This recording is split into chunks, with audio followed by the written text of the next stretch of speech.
Tamin'ny fahasivon'ny volana May taona 1730 no teraka tany Mornaise, tanàna kely ao amin'ny faritanin'ny Alexandrie, ao Italia avaratra i Marie Dominique Mazzarello. I Marie no zaza voalohany amin'izy 7 mianadahy zanak'izy mivady.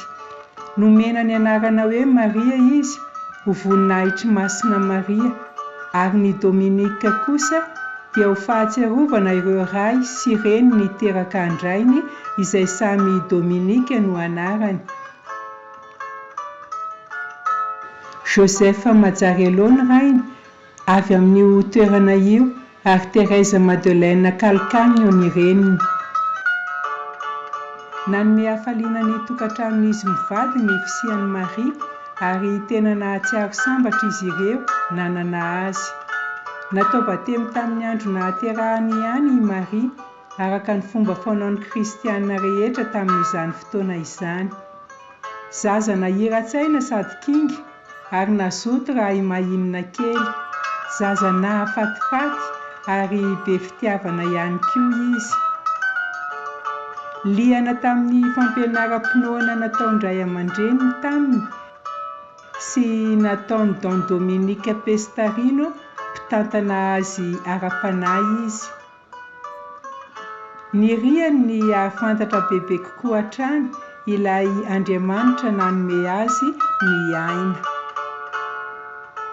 Tato, ino izany nataon'Andriamanitra talohan'ny Maria izao tontolo izao? Inona no nataony? Nibanjina ny tenany, nitia ny tenany, ary faly sy finaritra niaraka tamin'ny tenany ihany. Fa izy raha teo koa tsy irery mihitsy. Sahalahala amintsika izao ihany, izaho sy ianao, i mama, i Félicine ihany koa. Mifankatia be isika, sa tsy izany? Hitanao, mifankatia be koa izy. Dia sahala amin'izay no nataon'Andriamanitra talohan'ny nahareny an'izao tontolo izao. Taona 1790 nifindra monina ka nanofa trano tao Valponaska ny fianakaviana Mazzarello. 12 taona i mahinina tamin'izay, ka tao izy no niaina ny fahadolan-tsetony sy fahatanorany. Ny 13 taonany voalohany dia niaina ny tao amin'ny fianakaviana, nitombo ny fianakaviana, nefa na izany aza dia ampy niainandry zareo tsara ny trano. Mamakivaky ny tanim-boaloboka izy, andeha hianatra katesizan'ny Mornaise sy hamonjy sorona masina voalohany any amin'ny paroasy. Sahala amin'ny tanora rehetra i mahinina, matanjaka sy tomady ary kinga.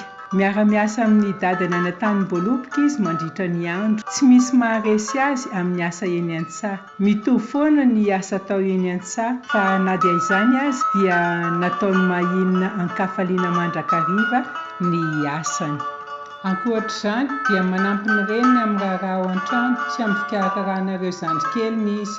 Mahay mihaino ny torohevitra andrainy ihany koa izy. Dia ahoana hoy Don Pestarino? Angaha Don Pestarino mamela izany mihitsy, manoro hevitra sy mananatra foana, iresany daholo ny olona rehetra mifanena aminy, dia manazava ny evanjely eny rehetra eny an-dalana, any an-trano ary any am-piangonana koa.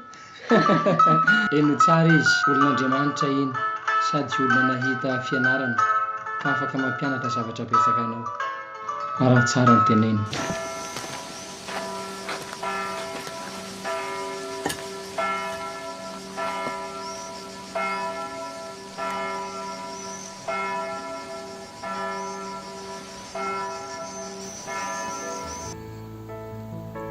Misy toerana manan-danja ao Valponaska, ny varavarankelin'ny efitranon'i Marie Dominique, vavolombelona mangina ny fionana betsaka sy vavaka maharitra ora maro.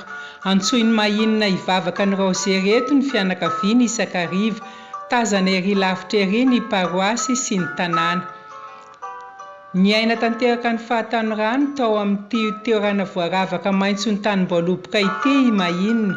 Nitondra azy ho amin'ny fanolorany tena amin'Andriamanitra tamin'ny voadiny fahavirjiniana sy nandray anjara mavitrika tamin'ny fiainan'ny paroasy ny fionana tamin'i Jesoa Eucharistie.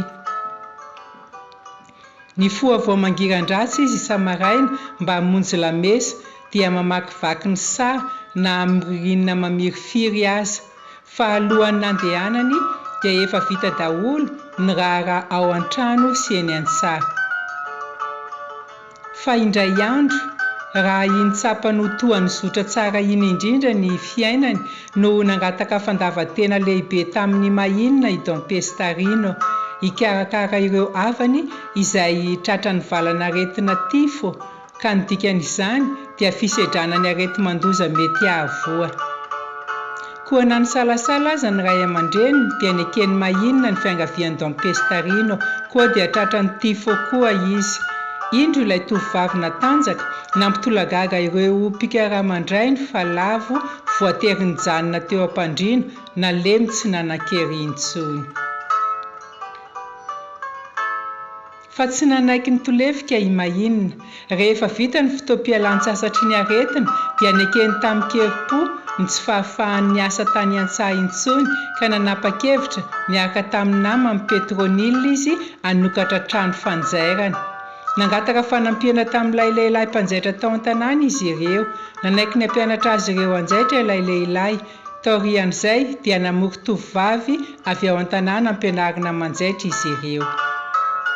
Noho ny fitantaran'i Dom Pestarino dia taratry Dom Bosco tao amin'ny mahinina ny fanatanterahana ho an'ny tovovavy izay ataony ho an'ny tovolahy any Turin. Ka avy amin'io tanàna kely Mornaise io sy niaraka tamin'ny fahatsoran'ny ankizivavy, ny fikirizan'i Dom Bosco sy ny herim-pon'ny Mère Mazzarello no nipoiran'ny fikambanandry Séraphi de Marie Auxiliatrice izay manerana ny tany ankehitriny, teraka tamin'ny 5 aogositra 2019 tao Mornaise. Efa hatramin'ny fahatanorany no efa nitsiry tao am-pony Mère Marie Dominique Mazzarello ny hamonjy sy hanome hafaliana ny tanora. Ny fankamamiany ny fanabeazana dia niseho tamin'ny fikarakaran'ireo ankizivavy, ny fanoroana hevitra sy ny fanofanana arak'asa azy ireo. Misy fioreny mibitsika mafy ao am-pony ao manao hoe ankiniko aminao izy ireo. Ampahafantarin'ny Mère Mazzarello antsika androany fa ny nofin'Andriamanitra amintsika tsirairay avy dia teraka avy amin'ny fahoriantsika, avy amin'ireo tranga madinika eo amin'ny fiainantsika. Eny fa na dia avy amin'ireo zavatra tsy azontsika azy indraindray satria toa hafa loatra amin'izay no heverintsika.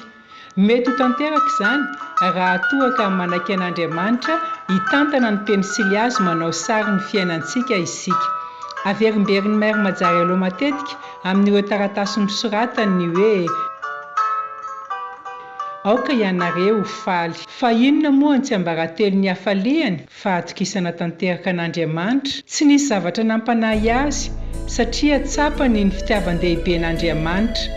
Sahala amin'ny an'iray izay miantoka ny zavatra rehetra ho anjanany. Ny herim-pony entina niatrika amin'ny fahasaranana tamin'ny toky fa tsy irery feo am-pelantanan'Andriamanitra izay tsy mamela azo irery.